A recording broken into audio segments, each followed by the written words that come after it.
Jimmy Rollins made the Wall of Fame, which is very well deserved. We can all be happy for Jimmy Rollins. And if you think back to the time that Rollins spent in this city, there were certainly the ups and downs of his tenure. A down would be calling Philly fans front runners, though there is a bit of truth in the comment itself. Maybe one day we'll go back and we'll fully dissect the entire thing. But like, Rollins was right that this fan base can be fickle, okay? This team, like the Phillies as a whole, right? The fan base supported the Phillies. There was that incredible sellout streak for a very long time because the baseball team was really good. We have seen what happens when Phillies teams are underwhelming or uninspiring.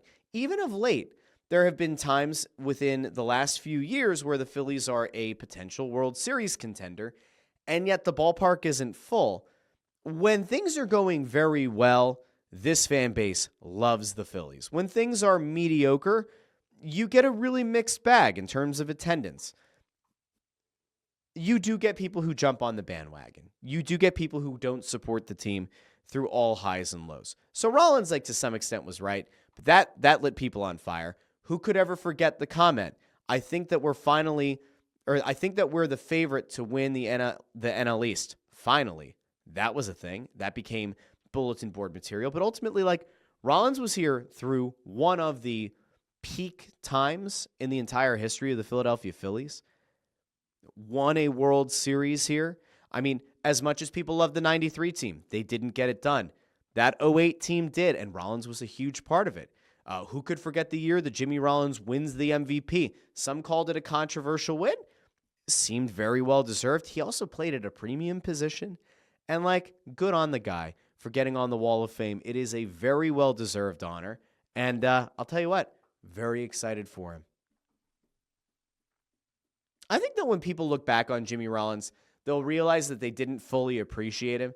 Like, I think in the moment we knew that we had a really great shortstop. But, like, to look back on it now, I think he was even better than we were willing to admit at the time. And I don't know why, but that dude could ball.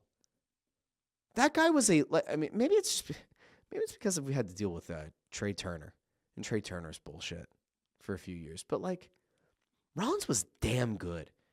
Dynamic. Great at the top of the lineup.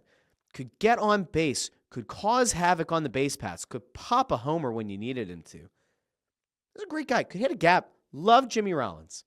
Good on him for making the Wall of Fame.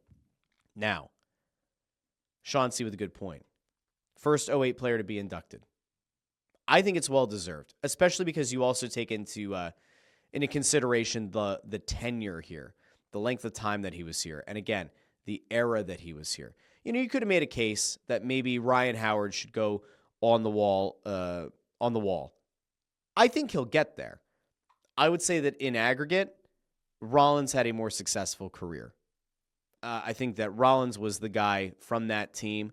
Like, if you go back to the 08 squad and you think about, like, if any of these guys were going to, like, maybe knock on the door of the MLB Hall of Fame, who would it be? Rollins probably had the best case. Howard, had he not torn the Achilles and gone on a few more years of around 50 homers, maybe makes that case.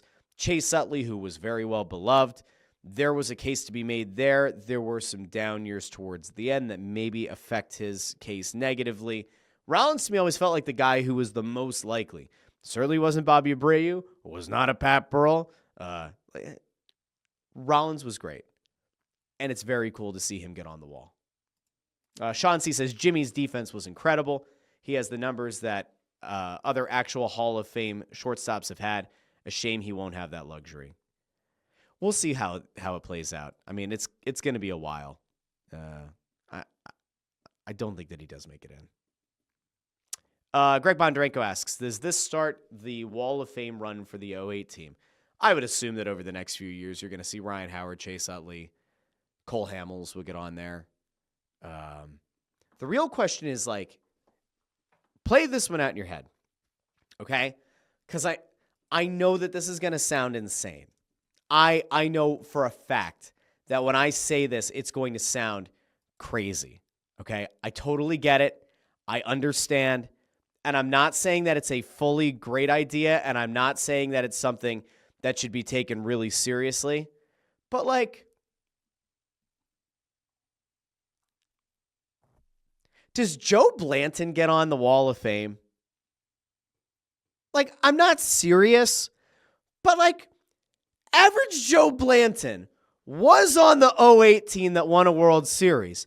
He hit a home run in the World Series. He was part of some great rotations in Phillies history, including the 4 aces plus average Joe. Now, I get the fact that in his tenure as a Philly, the numbers weren't great. A 4.47 ERA. But the man did rack up 34 massive wins in 5 years as a Philly. Huh? No, probably not. No, I don't think average Joe gets in. How about Jamie Moyer? Love Jamie Moyer. Not a Wall of Fame guy. It'll be interesting to see how many of those guys end up getting in or getting onto the wall. We definitely know that it has to be some combo of Rollins, Utley, Howard. Sean C. is interesting in saying, like, Cliff Lee kind of became a recluse. So you put Blanton's Wall of Fame chances higher. Like, Cliff Lee probably doesn't get on the wall, even though, like, it's tricky because he missed it by a year. The '09 World Series performance that Cliff Lee put out is fantastic, right? That was an incredible postseason out of Cliff Lee. And he was on those teams, and again, a very important part of those great rotations. It was a very short tenure in Philadelphia, and again, the end of the career really inflated some numbers. Does Cliff Lee make it onto the Wall of Fame? Like, I don't know. I don't think so. I don't think he does. I think that winning the World Series gives... Man, does Joe Blanton have a better Wall of Fame case because of helping them win the World Series and being here and part of those rotations? Cliff Lee had better numbers but didn't win the World Series. Joe Blanton won a World Series. I know it's crazy. Like, I know it's a stupid talking point, but, like, do we add Joe Blanton? Carlos Ruiz also belongs on there. You got to have Chooch. Chooch has to be on the Wall of Fame as well. So you got, all right, so 5 guys from '08 definitely make it on. Rollins, Utley, Howard, Hamels, Chooch. Those are at least 5 that will at some point make it onto the Wall of Fame. Let me know in the comments who else you think belongs on the Wall of Fame from that '08 team. And if you want to extend it out and you go '08 to 2011, 2012, let me know who should have been on or who should eventually get onto the Wall of Fame. I'm very interested in knowing.